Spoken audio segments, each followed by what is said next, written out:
उम्मीद चैनल के तमाम सब्सक्राइबर का स्वागत है हमारे चैनल में और खैर मकदम है। मैं अभी मेरे हाथ में एक Redmi 3S का एक फ़ोन है और इस पर MIUI 9 वर्ज़न काम कर रहा है। तो इसमें एक प्रॉब्लम आ गया है। ये देखिए, मैं आपको दिखाता हूँ।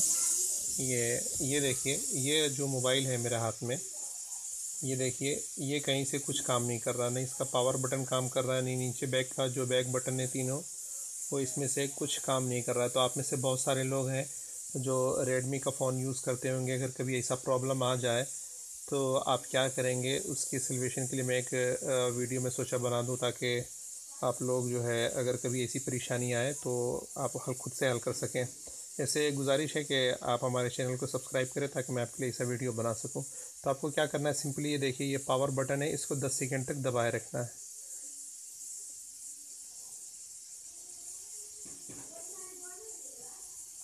देखिए, मैं दबाए हुआ हूँ,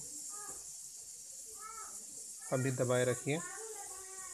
देखिए, ये फ़ोन जो है बंद हो गया, ये रिबूट हो गया। अब ये देखिए खुद से चालू हो रहा। तो ऐसा प्रॉब्लम कभी आ जाए तो ये ट्रिक आप ज़रूर आज़मा सकते हैं। और वीडियो देखने के लिए बहुत बहुत शुक्रिया। Thank you.